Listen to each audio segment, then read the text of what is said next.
Sesuai Perpres nomor 25 tahun 2018, Kota Palembang masuk ke dalam 12 kota percepatan pengelolaan sampah menjadi energi listrik.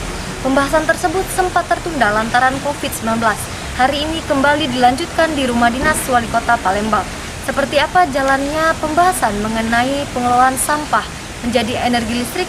Berikut liputannya.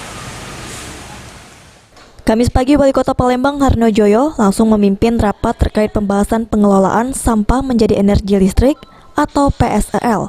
Rapat ini juga dihadiri pejabat pemerintah dan dinas terkait lainnya.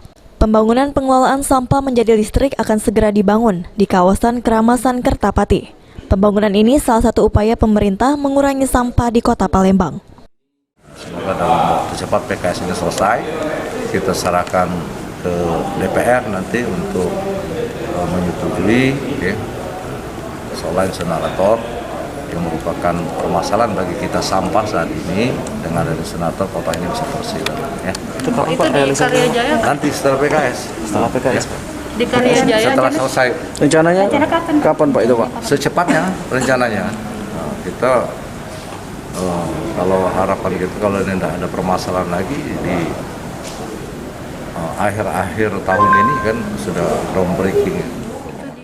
Sementara itu untuk sampah di tempat pembuangan akhir di Sukawinatan, pemerintah berencana akan menjadikan kawasan tersebut hutan kota yang sudah berminat dan melakukan kajian dari pemerintah Korea.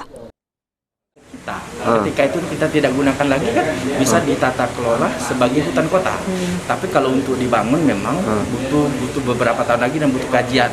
Tapi kan kalau nggak salah boleh dicek ke DLHK bahwa pasca pabrik insinerator ini PLTS ini berdiri, maka daerah kawasan Sukawinatan itu bisa dijadikan hutan kota.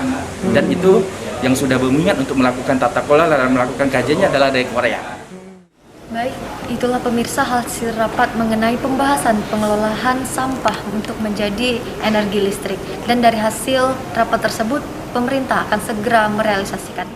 Abidin Rewanto, PAL TV.